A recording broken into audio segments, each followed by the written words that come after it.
రాష్ట్రంలో పొగాకు సాగు చేస్తున్న రైతులకు లాభాల పంట పండుతోంది. చరిత్రలో ఎన్నడూ లేని విధంగా ధరలు లభిస్తుండడం రైతులకు లాభసాటిగా మారింది. వేలం కేంద్రాల్లో వర్జీనియా పొగాకు కిలో 400 రికార్డు ధర పలికింది. ఇప్పటి వరకు జరిగిన కొనుగోలులో సగటు ధర కిలో 278 రూపాయలు లభించింది.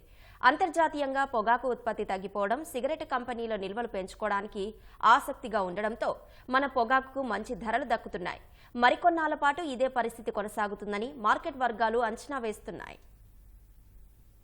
మన రాష్ట్రంలో ఉమ్మడి గుంటూరు, ప్రకాశం, నెల్లూరు జిల్లాలతో పాటు ఉభయ గోదావరి జిల్లాల్లో వర్జీనియా పొగాకు సాగు చేస్తున్నారు. ఈసారి పంట దిగుబడులు, ధరలు బాగుండడం కర్షకులకు కలిసొచ్చింది. 2023-24 సంవత్సరంలో 142 మిలియన్ కిలోల పొగాకు పండించడానికి పొగాకు బోర్డు అనుమతి ఇవ్వగా రైతులు 205 మిలియన్ కిలోలు పండించారు. పొగాకు బోర్డు ఆధ్వర్యంలో ఇప్పటి వరకు 128 మిలియన్ కిలోలు వేలంలో వ్యాపారులు కొనుగోలు చేశారు. అదనంగా పండించే పొగాకుకు బోర్డు అపరాధ రుసుము విధించేది. కానీ ఈసారి అంతర్జాతీయ డిమాండ్ ఉన్న దృష్ట్యా పొగాకు బోర్డు వద్ద నమోదు చేసుకున్న రైతులు అదనంగా పండించిన పొగాకును ఈసారి అపరాధ రుసుం లేకుండా అమ్ముకోవచ్చని కేంద్ర ప్రభుత్వం ప్రకటించింది. మన దేశంతో పాటు బ్రెజిల్, జింబాబ్వే, చైనా దేశాల్లో వర్జీనియా పొగాకు ఎక్కువగా పండిస్తారు. బ్రెజిల్, జింబాబ్వే దేశాల్లో ఈసారి ప్రతికూల వాతావరణం కారణంగా సుమారు 150 మిలియన్ కిలోల వరకు దిగుబడి తగ్గింది. చైనా ఏటా 200 మిలియన్ కిలోల పొగాకు ఎగుమతి చేసేది. కరోనా తర్వాత ఆహార పదార్థాల సాగు పెంచి పొగాకు పంట తగ్గించింది. క్రమేణా విదేశీ ఎగుమతులు కూడా తగ్గుతూ వచ్చాయి. ఈసారి అక్కడ నాణ్యమైన పొగాకు పండడంతో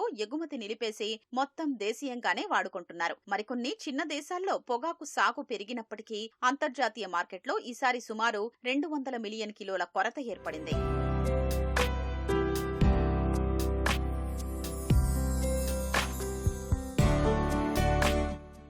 సిగరెట్ కంపెనీలు గతంలో ఏడాది వరకు నిల్వలు ఉంచుకునేవి. కరోనా సమయంలో ముడిసరుకు లేక కంపెనీలు కొన్నాళ్ల పాటు ఉత్పత్తి నిలిపేయాల్సొచ్చింది. దీన్ని దృష్టిలో ఉంచుకుని కరోనా తర్వాత నిల్వల్ని ఏడాదిన్నర వరకు ఉండేలా జాగ్రత్త పడ్డారు. ఈ పరిణామాలతో అంతర్జాతీయ మార్కెట్లో వర్జీనియా పొగాకుకు డిమాండ్ ఏర్పడి ధరలు పెరిగాయి. మన దేశంలో పండించే వర్జీనియా పొగాకులో కేవలం 30% దేశీయంగా వినియోగిస్తూ 70% విదేశాలకు ఎగుమతి చేస్తున్నాం. ప్రపంచంలో ఎగుమతుల్లో మన దేశం 2వ స్థానంలో ఉంది. ఈసారి మన పొగాకుకు అంతర్జాతీయంగా మంచి ధరలు లభిస్తుండటంతో ఇక్కడి వ్యాపారులు ధరలు పెంచి కొనుగోలు చేస్తున్నారు. ఈ పరిణామం రైతులకు కలిసొస్తోంది.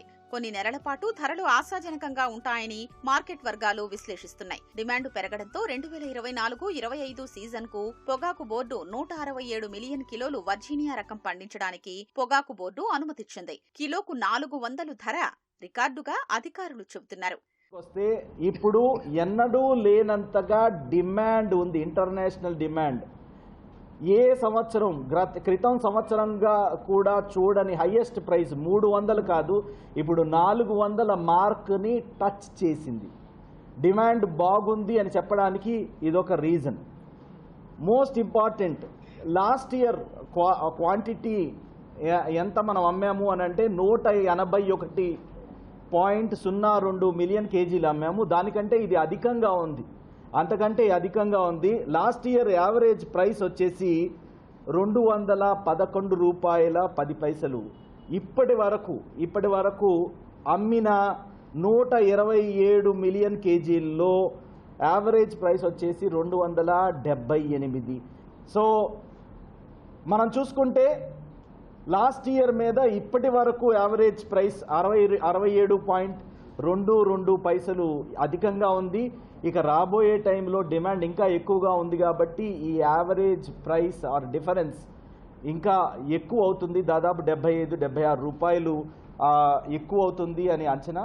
అంతర్జాతీయ మార్కెట్లో ఏర్పడిన డిమాండ్తో వర్జీనియాతో పాటు బర్లీ పొగాకుకు కూడా రికార్డు ధరలు లభిస్తున్నాయి. ఈ ఏడాది పంట సుమారుగా 150 మిలియన్ కిలోల వరకు దిగుబడి రాగా డిమాండ్ కారణంగా సగటున ధర కిలో 140 రూపాయలు పలుకుతోంది. గరిష్టంగా కిలో 160 రూపాయల ధర లభిస్తోంది. బర్లీ పొగాకు సాగుపై బోర్డు నియంత్రణ లేకపోవటం వల్ల ప్రస్తుత ధరల్ని చూసి రైతులు ఆకర్షితులై సాగుకు మొగ్గు చూపుతున్నారు. ప్రపంచ సిగరెట్ల మార్కెట్ కొద్దిమంది చేతుల్లోనే ఉన్నందున ఎక్కువ పంట వస్తే ధరలు తగ్గించే అవకాశం ఉంది. దీన్ని గుర్తించి రైతులు ప్రస్తుత ధరల్ని దృష్టిలో ఉంచుకోకుండా సాగు చేయాలని మార్కెట్ వర్గాలు విశ్లేషిస్తున్నాయి.